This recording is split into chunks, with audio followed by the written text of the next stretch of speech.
have the phenomenon of a particular artist, right? That artists enjoying this, right? We often talk about it in the context of video models and vixens and women who were using this as a particular career viability. But you have someone like Nicki Minaj, right? Someone who literally decided to make herself Barbie, a black Barbie, right? She took the epitome of this kind of white female object ideal, right? And became an object. She decidedly objectified herself, right? The process of objectification on a very real level, right?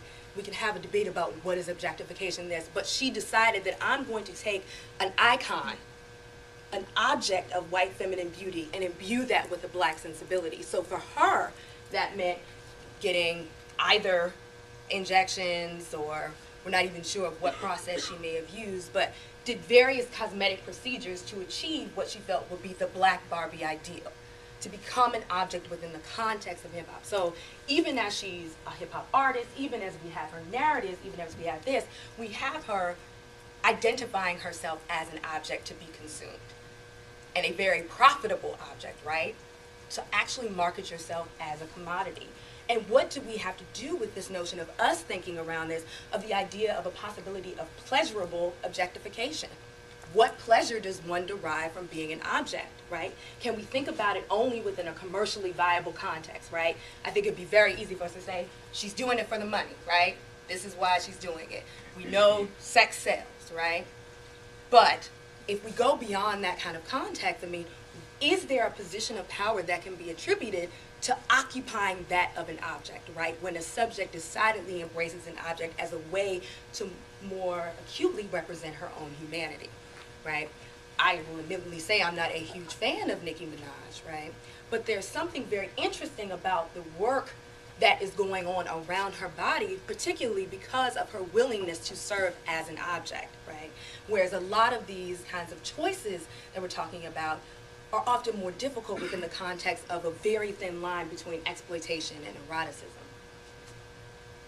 Two books in particular really get to the heart of these issues that I would recommend everyone think about. One is called Erotic Revolutionaries, Black Women, Sexuality, and Popular Culture, right, written by Shane Lee.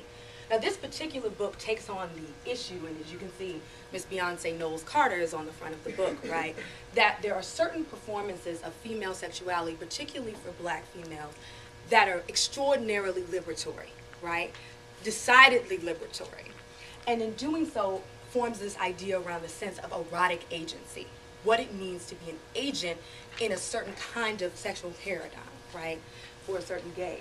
And in doing so, Shane also critiques, or better yet, engages in a conversation that's been this struggle. When I talked about the struggle with Ride earlier, you know, as this video that caused a lot of controversy, about what it is as a challenge for black feminists to deal with a history of black female eroticism, right?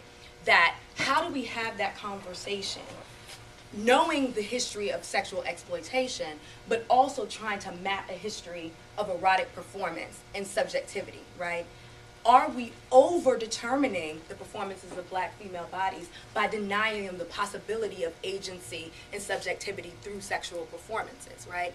Are we doing that, right? And it's really critiquing the kind of epistemic challenge that that poses for a number of black feminists, right? How do we note the difference between the two? How do we recognize something as exploitative or empowering, right? I'm sure if we went around the room and talked about the Ride video, we'd all have very different responses to what that video was doing, right? If we felt that it was empowering or somehow liberatory for that particular black female body, or if it was reinscribing these narratives that we've been discussing throughout this, right? If it's doing so. The next book by Siobhan Brooks is called Unequal Desires, Race and Erotic Capitalism in the Stripping Industry, right?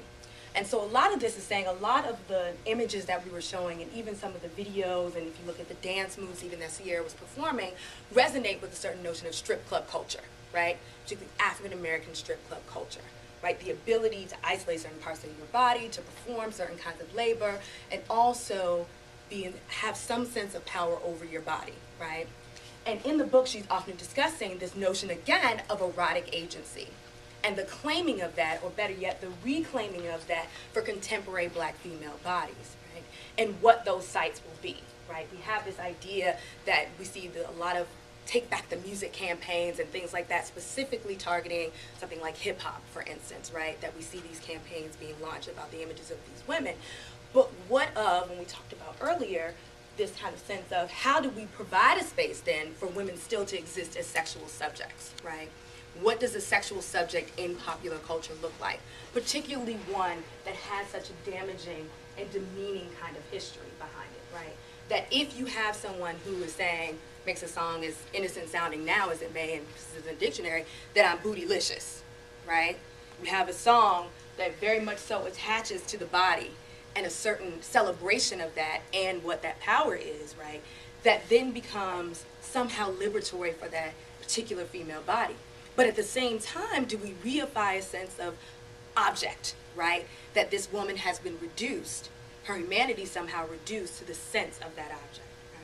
So when we think about someone like a Beyonce, right, who's I think a particularly interesting one because she often escapes a lot of the kinds of critiques that are launched about the usage of the black female body in popular culture. But often you will find images of her, videos of her that really reinscribe that notion of that black female body being this erotic space that challenges the viewer to rethink its own notions of black female identity, right, and black female sexuality, right, and also forces us to think about these kind of categories that I think we throw out when we're looking at these images more critically, right? We often hear the term hypersexuality, right? What is hypersexuality? What does hypersexual mean, right, if we can think about that? What does that look like? Is there a way to discernibly, right, engage an image and determine if this goes beyond what we think of as sexuality? Is it the images that we saw earlier that reinscribe this notion of this, right? Or are we thinking through the idea of a history that attaches to it, right? If that history is what loads that term down, then what space, right? What space is there then to reclaim what these authors are talking about, this sense of agency, right? If history is always the determinant of what these female bodies can do or should be doing, then what is that state, right? This also speaks to this kind of notion of politics of respectability, right? That in demanding respect for your bodies, there's a certain way you need to present your body in the public sphere, right? So do images with these kind of, focusing on the posteriors, focusing on the body, challenge that, right? Do they offend that? And here's where that challenge comes in, right? How do you demand certain things when the body is so central to how you're making that demand, right? When you're using the body, something that is caught up in these same matrices of domination of racial, sexual, gender, class exploitation, but you're trying to use them as a potentially liberatory and revolutionary spot. I mean, Shane Lee goes as far as to consider the black female body as a revolutionary spot, right? That this performance. And lastly, are we expecting popular culture to be the site at which that happens, right? Is it just black female bodies that are limited in terms of their dimensionality and possibilities within the context of popular culture, right? If that is the case, right, that they are limited, that all bodies are limited within that, then what outlets and venues need we consider, right, in thinking about places for erotic agency and erotic performances to occur in the way that Shane Lee talks about and that Siobhan Brooks talks about, that really deals with that sense of wanting to be desired, right? Wanting to derive pleasure from a certain notion of sexual subjectivity. Thank you. Whoop, whoop.